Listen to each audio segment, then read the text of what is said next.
Vamos a hablar de autismo y antes de que continúes viendo este video, hay uno en YouTube gratuito en donde hablo sobre el autismo, que es como una introducción y también doy info un poco más científica, así que hay información en ese video que no la voy a repetir acá. Mi intención en este es profundizar todavía un poco más y dar info que es complementaria a ese video. Así que si te interesa esta temática, anda a Tu Yo Cósmico en YouTube, pone Tu Yo Cósmico Autismo y seguramente te va a salir primero el video.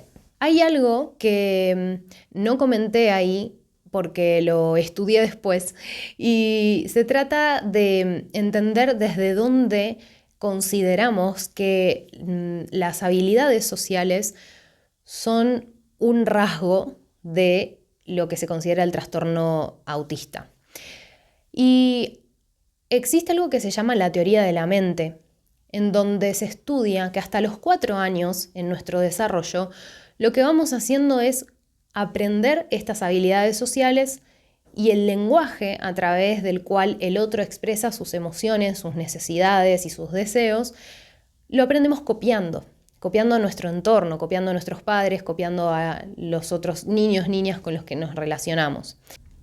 Según la teoría de la mente, en los niños o niñas autistas, lo que sucede es que hay una interrupción en el aprendizaje de estas habilidades sociales, por lo cual el cerebro empieza a generar otro tipo de conexiones que terminan siendo un lenguaje distinto para poder interpretar esas señales del exterior. Incluso en los casos más comprometidos del autismo, en donde la persona no puede comunicarse verbalmente, o que incluso no muestra ningún tipo de respuesta frente a estímulos externos, lo que sucede es que se cortó el aprendizaje de esas habilidades sociales a muy temprana edad.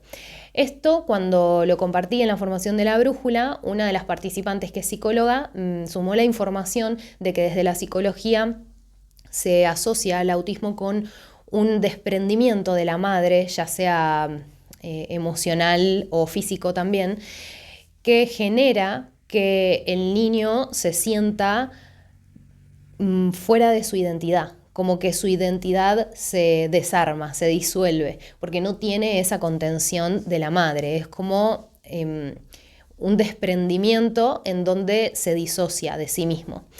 Esto tiene mucho sentido desde lo que es la teoría de la mente, porque en la teoría de la mente se habla de que a partir de los 4 años somos capaces, quienes hayan atravesado por el proceso de aprendizaje completo de las habilidades sociales, es en donde empezamos a diferenciarnos del otro y empezamos a entender que el otro puede sentirse triste aunque yo me sienta feliz y que el otro puede desear algo que yo no deseo. Por lo tanto, eso es lo que desde la perspectiva de un cerebro que generó otro tipo de conexiones, como es el autista, no funciona de esa manera.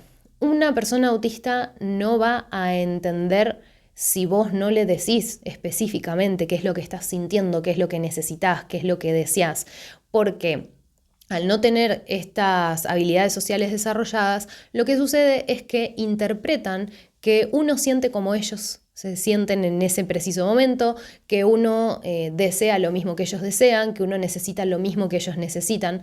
Y de ahí la importancia de entender que simplemente es una forma diferente de comunicarse con uno mismo y por lo tanto con el mundo. Por lo general se trata de que la persona autista se adapte al mundo neurodivergente y lo ideal es que esto suceda no al revés, sino de ambas partes. El autista de muchas maneras va a tener que adaptarse a un montón de cosas, pero también la neurodivergencia tiene que adaptarse al lenguaje autista para que esto sea un ida y vuelta más equitativo, en el sentido de que ninguna de las dos partes tenga que hacer un esfuerzo sobrehumano en donde deje de lado totalmente su identidad y en donde se niegue las limitaciones a nivel cognitivo por una función fisiológica del cuerpo en donde las neuronas generan ciertas conexiones que no pueden deshacerse y que la persona, por más que quiera aprender y por más que se lo estimule, a veces no puede, simplemente por esa limitación física, genética, como sea que lo quieras ver. Trato de comunicar que es importante que entendamos el lenguaje de los autistas, cómo perciben el mundo, y no lo vamos a poder entender si ni siquiera sabemos nosotros cómo percibimos el mundo y cuál es nuestro lenguaje. Damos por hecho muchas cosas, damos por hecho que cuando sonreímos estamos felices y por ahí para un niño autista eso no significa nada, y si vos no le decís que estás feliz, no lo entiende. Y si vos no le decís, te puede ver llorar, y si vos no le decís que estás triste y necesitas un abrazo, tal vez no se acerque a abrazarte. Y eso no significa que no tenga empatía. Por lo general también suele ser un rasgo común que se los califique de apáticos o de personas muy frías o de personas muy egoístas que están como en su propio mundo. Y pasa por ese lado, pasa por que su cerebro interpreta diferente los estímulos y necesita otros estímulos para interpretar lo mismo que por ahí otra persona que sí tiene estas habilidades sociales desarrolladas, tiene la capacidad de interpretar.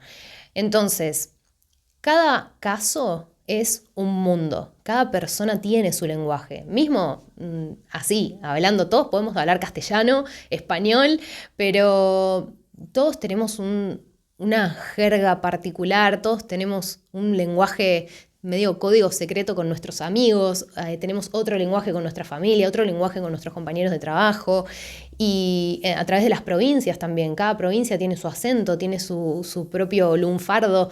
Entonces, dentro de nosotros, en la individualidad, también tenemos una manera única de percibir al mundo, única de comunicarnos.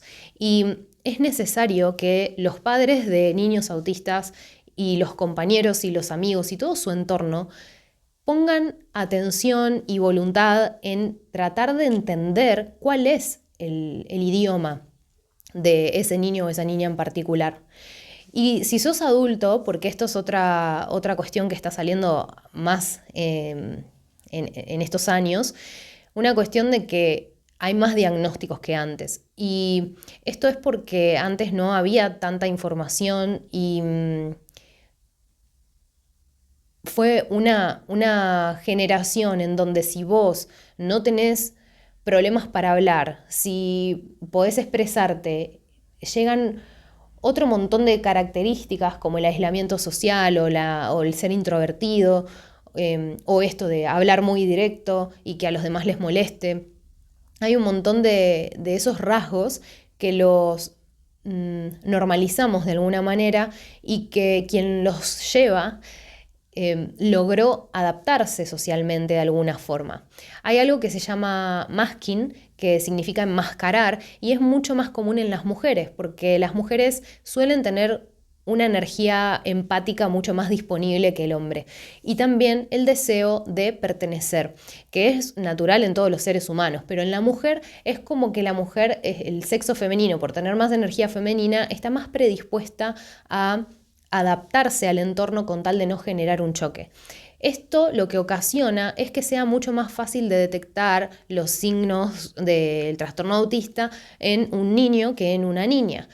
Y por poner un ejemplo burdo, uno no se sorprendería si ve a una niña tranquila, sentada, observando la naturaleza, pero sí le llamaría la atención tal vez de un niño, porque se espera socialmente que sea más eléctrico, que esté corriendo de acá para allá, que haga más lío. Y ahí es en donde es mucho más fácil detectar a los niños con autismo, porque suelen ser mucho más callados, más reservados, y simplemente son rasgos que no asociamos culturalmente con lo que es el género masculino en nuestra mente. Ahí entran otro montón de cosas que vamos a hablar en otros videos, que tienen que ver con esto de la energía sexual y de la energía que representamos, no por el sexo en sí, sino me refiero a género. Entonces no es lo mismo la energía masculina que la femenina, y todos tenemos de ambas energías, y es importante que sepamos qué rasgos corresponden a cada una para aprender a equilibrarnos, porque nosotros también nos damos cuenta cuando estamos más en la energía masculina que en la femenina, y tal vez la situación no lo amerita, y ahí es en donde se genera el desequilibrio, y para poder entender a los demás también. Así que es algo súper importante a tener en cuenta, esto de las habilidades sociales, de empezar a limpiarnos de prejuicios y de cosas que están normalizadas en nuestra sociedad que no deberían serlo, y que si sos adulto y tenés alguno de estos síntomas, también te preguntes hasta dónde te sirve tener un diagnóstico, si en realidad de lo que se trata es que identifiques cómo te sentís y cómo te querés sentir y qué podés hacer para sentirte de esa manera. Por ejemplo, yo siento que tengo un montón de rasgos y estoy segurísima que si me hago el test entro dentro del espectro. Pero, ¿de qué me sirve a mí tener un diagnóstico si en realidad la manera en la que encontré de ser funcional es implementando todas estas cosas que después implementé con las personas a las que pude asistir y también les funcionó? Si estoy en paz con mi rutina, si estoy en paz con esas cosas que tengo que hacer para yo sentirme bien, para sentir que mi cuerpo está equilibrado, no tiene mucho sentido. Entonces pregúntate hasta qué punto realmente sentís que es necesario atravesar por todo ese proceso, y tal vez entender qué es lo que realmente te está moviendo para poder llegar a la raíz, porque todos los síntomas tienen una raíz emocional, ya sea que seamos conscientes de eso o no. Si lo haces consciente, vas a reducir la aparición del síntoma.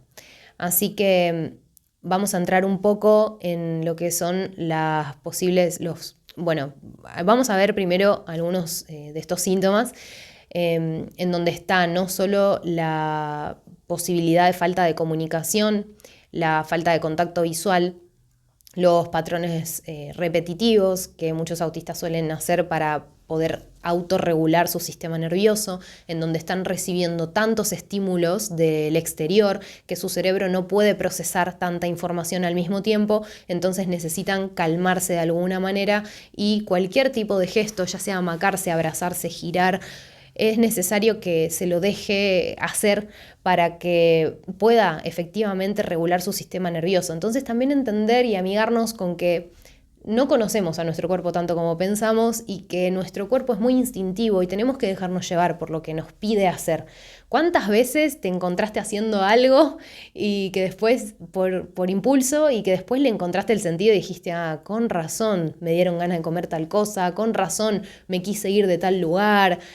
Sí, porque si no estás conectado con la intuición y no te conoces mucho tampoco, no lo vas a poder comprender, y tu cuerpo no va a tener otra forma de hablarte que no sea por ese impulso, a través de lo más instintivo. Bueno, otro rasgo característico es la hipersensibilidad sensorial, y tienen muy activos los sentidos psíquicos. Por eso para mí es un desequilibrio entre la integración de la información que recibe el cuerpo a través de los sentidos y la que reciben ellos energéticamente. Vamos a ir a posibles causas. Suele desencadenarse a través de un trauma emocional temprano, como por ejemplo la separación de la madre. Ocasiona también que se separe el cuerpo emocional y el cuerpo espiritual del cuerpo físico. Por eso es que se dificulta el procesamiento de las emociones, y lo que suele suceder es que esto se potencia al estar en un entorno no adecuado. Por eso ayuda poder conectar con alguien que canalice, para que hable con el alma del niño, sobre todo si no puede, o de la persona, sobre todo si no puede comunicarse, para que pueda transmitir cuáles son las necesidades específicas que está requiriendo. Ayuda mucho la musicoterapia para unificar a los cuerpos a nivel vibracional, las vibraciones de ciertas frecuencias, sobre todo de cuencos.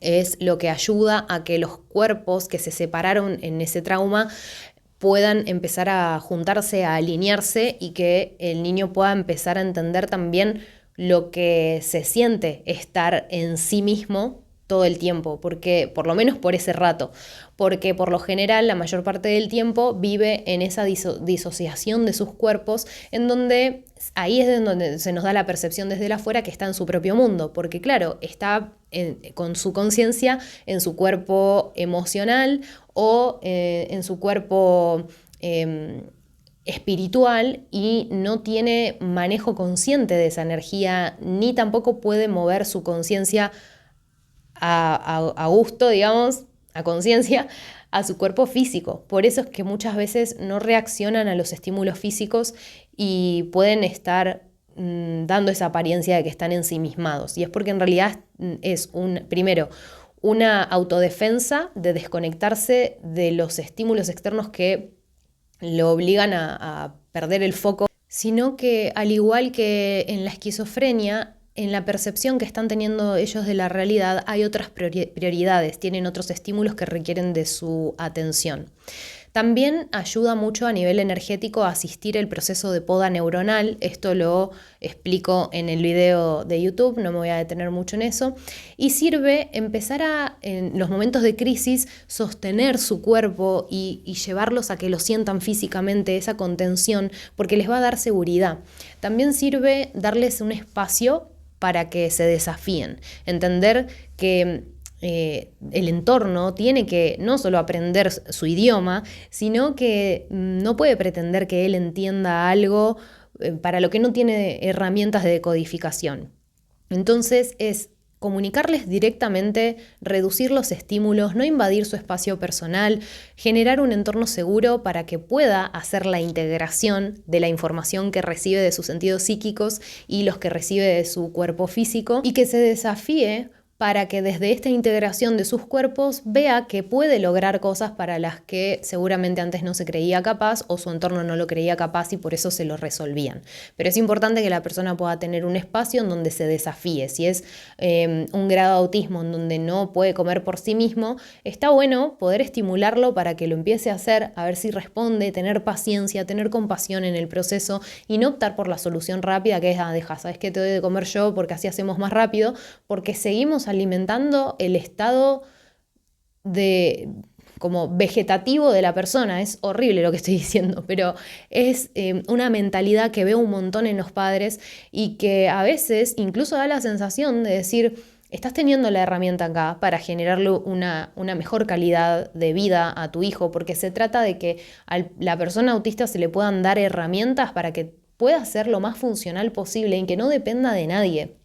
Entonces, muchos casos que empiezan siendo de dependencia terminan logrando ser independientes y es una sensación hermosa cuando podés ver a los padres cómo acompañan el proceso y se ponen contentos con cada avance de su hijo y entienden que no le están haciendo ningún favor resolviéndoles las cosas y teniendo como que tener compasión no es, ay, te doy de comer porque vos no estás pudiendo, no, es tengo la paciencia y el amor tan grande que te acompaño y creo en vos y confío y sé que lo vas a lograr.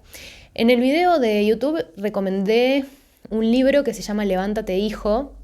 Para mí, cualquier persona fuera de de si tienen o si conocen a alguien que tiene este síntoma, este trastorno, tienen que leerlo.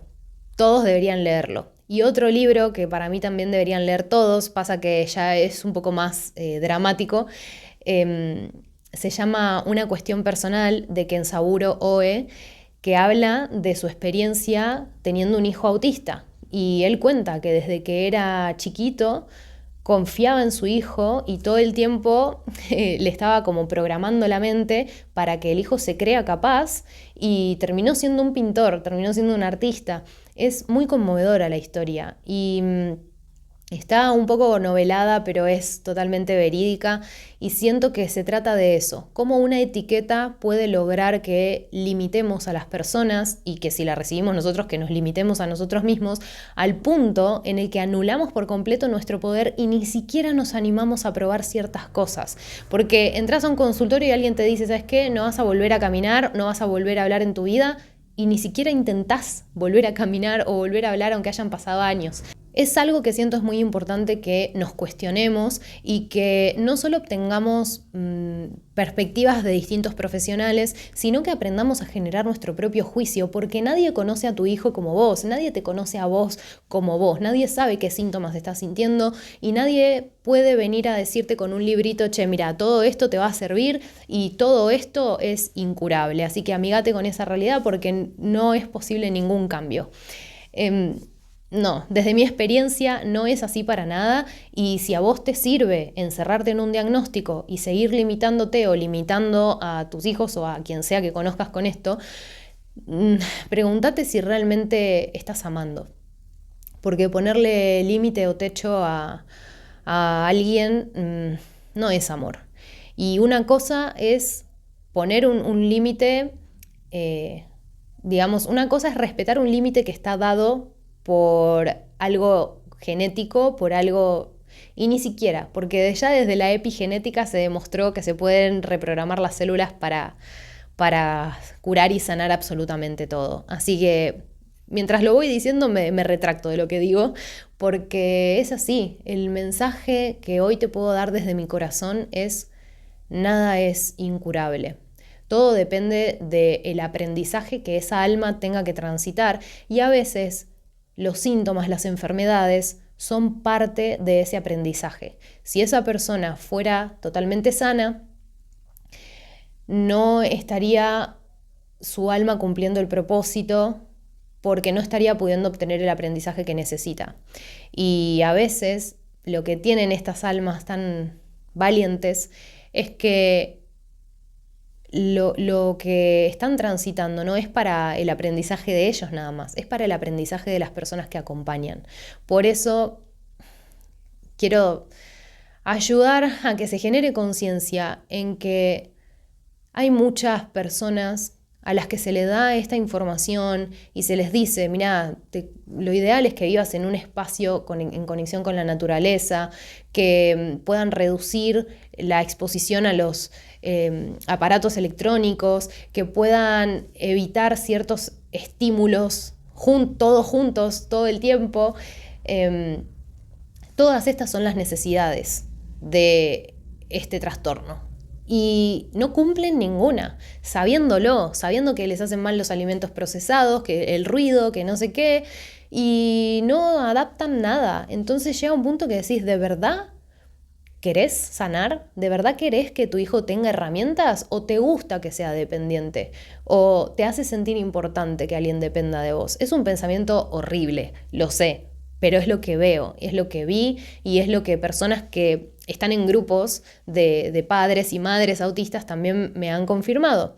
¿Y qué es eso? Es, por lo general, hay muchas personas que no quieren la solución. Y me recordó esto. Hace poco me recordaron un pasaje del Evangelio en donde Jesús se cruza con un mendigo que es ciego y le pide plata, y él le dice: te voy a dar algo mejor, te voy a devolver la vista. Y el mendigo se niega rotundamente y lo terminan agarrando entre otras personas para que Jesús le pueda devolver la visión, y terminó siendo una persona muy miserable y desdichada porque ya no era víctima y porque ya no tenía excusas para andar mendigando. Y esa es la misma situación de muchos padres o de muchas personas que no están en condiciones de acompañar estos procesos con amor, y que piensan que el amor es que el otro sea dependiente de uno. Entonces, bueno, hay toda una gran distorsión en torno a esto, en lo que me gustaría que, si hay algo que quieras compartir o alguna pregunta que te dispare toda esta información, que lo compartas en el buzón de preguntas. Con mucho gusto voy a leerte. Y si hay algo en lo que quieras que profundicemos de este tema, que me parece mucho más que interesante, está abierto el espacio para eso. ¿Qué chakras vamos a trabajar? Y según los síntomas que tengan, he trabajado 2 grupos distintos de chakras. Puede darse que en la persona esté la energía concentrada en los 3 chakras superiores, lo que genera una desconexión con la intuición y una distorsión de la realidad, y hace que no puedan desapegarse de pensamientos recurrentes. O puede estar muy concentrada en los chakras inferiores. Esos son otros síntomas que tienen que ver más con inseguridad, desconexión del cuerpo físico, mucha ansiedad, falta de estabilidad en la regulación de necesidades básicas, mucha impulsividad, no registran el hambre, el sueño. Bueno, genera otro tipo de distorsión de la realidad. Por eso es que, según los síntomas que presente la persona, voy a trabajar más los chakras superiores, para que la energía que está concentrada en los inferiores, que generan la impulsividad, la ansiedad y todo eso, pueda fluir hacia arriba y equilibrarse. O voy a trabajar en los chakras inferiores, porque si la persona tiene mucha conexión e hiperestimulación en otros planos de conciencia, como digo, esto pueden llegar a tener muchos síntomas asociados a la esquizofrenia, pero por lo general también suele darse en los grados de autismo en los cuales las personas son no verbales, no pueden comunicarse. Por eso es que no pueden explicar todo lo que están percibiendo, pero son síntomas muy similares a la esquizofrenia. Entonces, en ese caso trabajamos los chakras inferiores para que toda esa energía que está concentrada acá arriba pueda bajar a la tierra. Es importantísimo saber esto, que según los síntomas que tengan, es indicio de que la energía está estancada en distintos chakras. Y para lo que es la asistencia, depende mucho el contexto en el que esté el niño. Bueno, digo el niño porque está como generalizado que es en niños, la persona, voy a decir.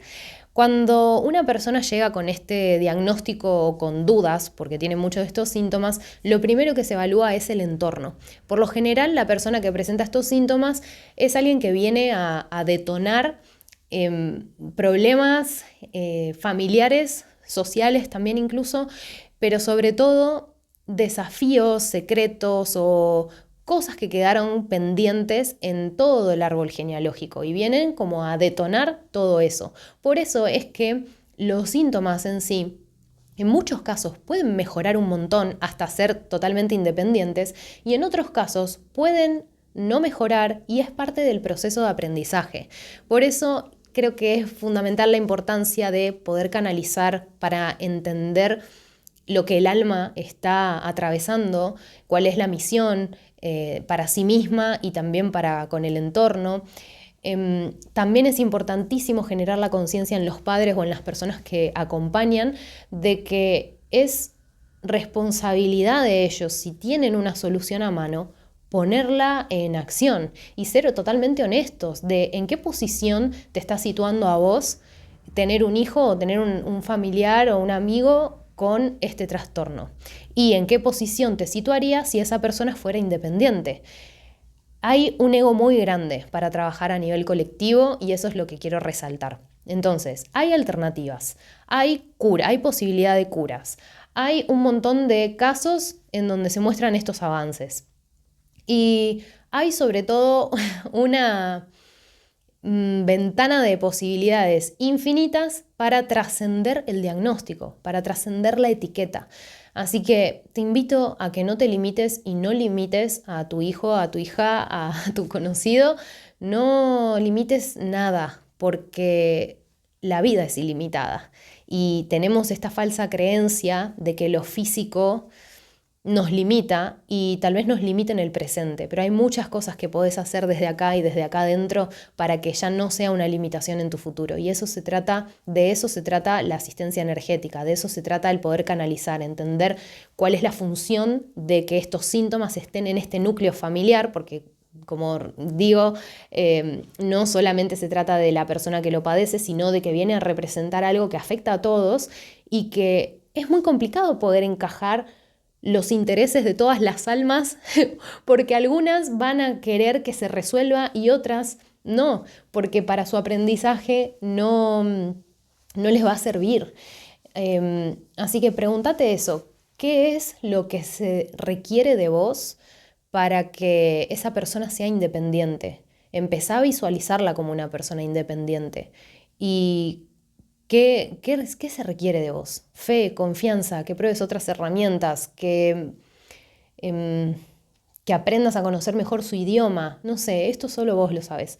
Así que deseo que toda esta información te ayude a tener una perspectiva un poco más amplia del para qué de estos trastornos, de cómo desde lo energético se puede complementar a la integración de los cuerpos y que es una forma, es una herramienta y que no perdés nada en probar estas cosas. Así que uniendo toda la info de este video y la info más científica y clínica, digamos, que compartí en el video gratuito de YouTube, no tenés excusas para probar alternativas. Y si notás que te cuesta poder hacer un proceso personal de aceptación de que esa persona puede llegar a ser un ser independiente y que no dependa de vos, entonces anímate a atravesar un proceso terapéutico, un acompañamiento para vos, porque es importante que aprendamos a hacernos cargo de nuestros propios traumas, de nuestras propias heridas, para no seguir cargándola en otras personas que no corresponde. Y lo que vienen a enseñar quienes tienen estos síntomas, por lo general, es que la manera en la que se está viviendo no es sana. Por eso a todos les funciona lo mismo, que es mudarse a un lugar cerca de la naturaleza, llevar una vida mucho más tranquila, con menos estímulos, poder comer mucho más sano. Si te pones a pensar, todo eso es lo que todos necesitamos. Así que, y si sos adulto y de manera intuitiva fuiste dándote todas esas cosas, bienvenido sea. Seguí priorizando tu bienestar sin importar lo que digan los demás. El que te entienda te entenderá, el que no te entienda está en todo su derecho porque es así. Nadie sabe lo que estás viviendo y nadie va a poder darte una solución mágica, simplemente esto. Compartirnos herramientas para poder entendernos mejor y entender mejor al otro y poder llegar a un punto de equilibrio en donde cada uno pueda exponer su máximo potencial. Y si ese máximo potencial se da teniendo alguno de estos trastornos, también hay que aceptarlo. Y aceptar no significa resignarse. Resignarse es dejar de intentar, es dar por hecho que no hay solución a algo. Aceptar es veo la realidad como es y hago todo lo posible y cada día pruebo más cosas para que en el mientras sucede y transcurre esa realidad que es como es, podamos cada uno tener el mayor rendimiento, el mayor bienestar y la mejor calidad de vida posible.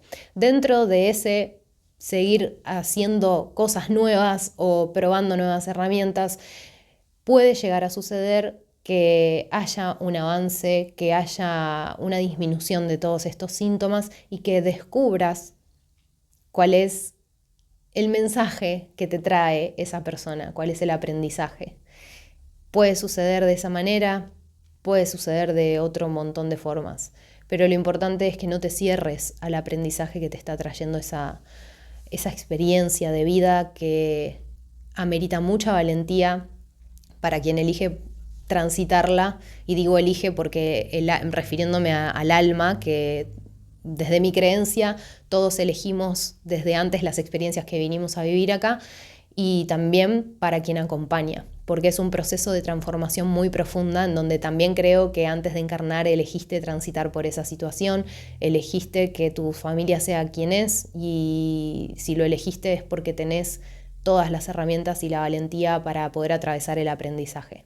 Si sentís que no estás aprendiendo nada, si nada de esto te hace sentido, si te detona emociones que no te hacen sentir bien, hacete preguntas distintas. ¿Para qué estás acá?